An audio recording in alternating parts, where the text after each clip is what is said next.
আজি এই মিটিংখনত তেওঁলোকে সহ সন্মানে আমাক মাতিছে মাতি ইয়াত অপমান কৰিছে টংকেশ্বৰ সোণোৱালে আৰু সোণোৱাল কৈছে গণমঞ্চে তথ্য সহকাৰে ডাটাখিনি দি দিয়াৰ কাৰণে তেওঁলোকে আজি অপমান বোধ কৰিছে আৰু সেইকাৰণে আঙুলি তৰা সোণোৱাল কৈছে গণমঞ্চক ধমকি লৈ আছে এজন চিফ সোণোৱাল কৈছে জাতীয় সংগঠনৰ পৰা আজি 20 বছৰ ধৰি তেখেতসকলে পৰিষদত কাম কৰি আছে গতিকে এইটো অতি দুৰ্ভাগ্যজনক বিষয় আৰু ভৱিষ্যতে আমি কৈছোঁ যে 6 মাহ আমাক সময় দিয়ক আমি কাউন্সিল পাতি দেখুৱাই দিম টংকেশ্বৰ সোণোৱাল বা তাৰ পৰিষদখনে এখন শুদ্ধ ভোটাৰ তালিকা প্ৰস্তুত কৰিব নোৱাৰি জনসাধাৰণ বিপদে পৰিস্থিতিলৈ গৈছে তেওঁলোকে 2013 চনৰ পৰা 2019 চন 19 চনৰ পৰা 24 চনলৈকে তেখেতসকলে কি কৰিলে শাসনত কোন আছে সেই মানুহখিনি এখন শুদ্ধ ভোটাৰ তালিকা কিয় প্ৰস্তুত কৰিব নোৱাৰিলে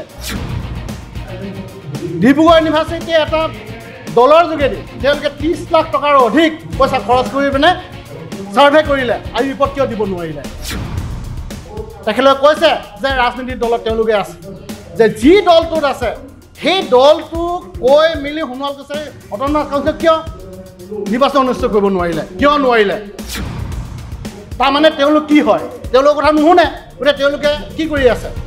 তেখেতসকলে কেৱল তোষামোদ কৰি আছে কিন্তু 2024 চনত তেওঁলোকৰ কাৰ্যকাল খুলি গ'ল তাৰপিছত 6 মাহ যেতিয়া তেওঁলোকৰ পৰা কাউন্সিলৰ হাত ক্ষমতা আঁতৰি গ'ল তাৰপিছত তেওঁলোকে জনসাধাৰণক মাতি টুপি পিন্ধে যে টুপি তাৰ বাহিৰে একো নহয় গতিকে এনেকুৱা ধৰণৰ মিটিং টংকেশ্বৰ সোণোৱাল বা নেতৃত্বই পাতিব বিচৰাটো আমি অতি দুৰ্ভাগ্যজনক আমি ছিগনেটাৰী অফিচ নহয় কিন্তু সোণোৱালৰ সংগঠন আমি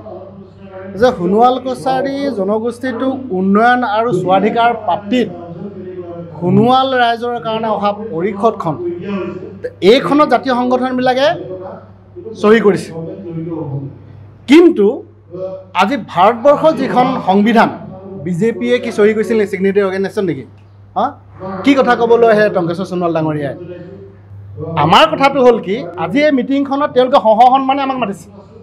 মাতি ইয়াত অপমান কৰিছে টংকেশ্বৰ সোণোৱালে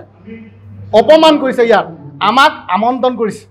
আৰু সোণোৱাল কৈছে গণমঞ্চে তথ্য সহকাৰে ডাটাখিনি দি দিয়াৰ কাৰণে তেওঁলোকে আজি অপমান বোধ কৰিছে আৰু সেইকাৰণে আঙুলি তৰা সোণোৱাল কৈছে গণমঞ্চক ধমকি লৈ আছে এইটো ভাল কথা হোৱা নাই এজন চিফ সোণোৱাল কৈছে জাতীয় সংগঠনৰ পৰা আজি 20 বছৰ ধৰি তেখেতসকলে পৰিষদত কাম কৰি আছে গতিকে এইটো অতি দুৰ্ভাগ্যজনক বিষয় আৰু ভৱিষ্যতে আমি কৈছোঁ যে 6 মাহ আমাক সময় দিয়ক আমি কাউন্সিল পাতি দেখুৱাই দিম কৰিব নোৱাৰে সিহঁতে গতিকে ইয়াৰ 2 নম্বৰ কথাটো হ'ল কি সোণোৱাল কৈছে অট'নমাছ কাউন্সিলে নিজকে স্বীকৃতি দিছে সোণোৱাল কৈছে গণমাছ একমাত্ৰ ৰাজনৈতিক সংগঠন তাৰপিছতো আজি টংকেশ্বৰ সোণোৱাল বা তাৰ পৰিষদখনে এখন শুদ্ধ ভোটাৰ তালিকা প্ৰস্তুত কৰিব নোৱাৰি জনসাধাৰণ বিপদে পৰিস্থিতিলৈ গৈছে আজি কাউন্সিলখনৰ জনসাধাৰণক কাৰণ তেওঁলোকে 2013 চনৰ পৰা 2019 চন 19 চনৰ পৰা 24 চনলৈকে তেখেতসকলে কি কৰিলে শাসনত কোন আছে তেওঁলোকৰ বাহিৰে সেই মানুহখিনি এখন শুদ্ধ ভোটাৰ তালিকা কিয় প্ৰস্তুত কৰিব নোৱাৰিলে ডিব্ৰুগড় ইউনিভাৰ্চিটিয়ে এটা দলৰ যোগেদি তেওঁলোকে 30 লাখ টকাৰ অধিক পইচা খৰচ কৰি পিনে সাৰ্ভে কৰিলে আৰু ৰিপৰ্ট কিয় দিব নোৱাৰিলে কিয় এখন শুদ্ধ ভোটাৰ তালিকা প্ৰস্তুত কৰি দিব নোৱাৰিলে তেখেতলোকে কৈছে যে ৰাজনীতিৰ দলত তেওঁলোকে আছে যে যি দলটোত আছে সেই দলটোক কৈ মিলি সোণোৱাল কৈছে অট'নমাছ কাউন্সিল কিয় নিৰ্বাচন অনুষ্ঠিত কৰিব নোৱাৰিলে কিয় নোৱাৰিলে তাৰমানে তেওঁলোক কি হয় তেওঁলোকৰ কথা নুশুনে গতিকে তেওঁলোকে কি কৰি আছে তেখেতসকলে কেৱল তোষামোদ কৰি আছে আৰু এই কথাটো আজি নাগৰিক সভা পাতিছে ভাল কথা আমি বেয়া পোৱা নাই নাগৰিক সভা পাতিছে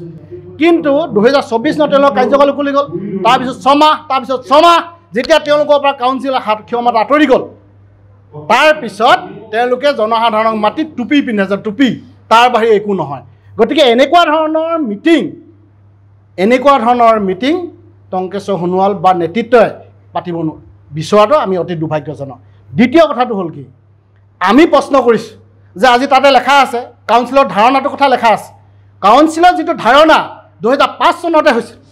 ধাৰণাটো আজি তেওঁলোকৰ 13 চনৰ পৰা যিসকল প্ৰতিনিধিয়ে 10 বছৰ আছে 20 বছৰ আছে 5 বছৰ আছে এক্সিকিউটিভ মেম্বাৰ বোলে 95% মানুহে তেওঁলোকৰ ধাৰণাটো নাজানে 6 শিডিউল কি নাজানে তেওঁলোকৰ ধাৰণাটোৰ কথা আজি ইয়াত নাগৰিকসকলক লৈ ধাৰণাটো ইয়াত পাতিছে সোণোৱাল কছাৰীসকলৰ কাউন্সিলৰ ধাৰণা অতি লজ্জাজনক বিষয়। ইয়াত যিমানসকল বিজ্ঞ ব্যক্তি সোমাই আছে তেওঁলোকে টিউশ্যন কৰিব আহিছে নেকি তেওঁলোকৰ পৰা? ধাৰণাটোৰ ওপৰত টিউশ্যন কৰিব আহিছে নেকি তেওঁলোকে? প্ৰথমতে তেওঁলোকে এই মেম্বাৰবিলাকে কাউন্সিলৰ ধাৰণাটো ঠিক কৰক। জনসাধাৰণৰ মাজত আজি 10 বছৰ তেওঁলোকে সময় পালে প্ৰত্যেক গাঁৱতে গৈ গৈ তেওঁলোকে মিটিং পাতক। কাউন্সিলখন ধাৰণাটো এনেকুৱা পাতক। কেইদিন গ'ল? এদিনো নগ'ল।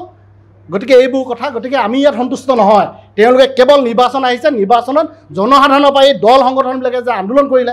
ৰাজপথত টায়াৰ জ্বলালে, ৰাজপথত প্ৰতিবাদ কৰিলে, জিন্দাবাদ মুৰ্দাবাদ কৰিলে, তাৰপিছত এতিয়া তেওঁলোকে হাত সাৰিবৰ কাৰণে এনেকুৱা ধৰণৰ নাগৰিক সভা পাতি টুপি পিন্ধাব বিচাৰিছে।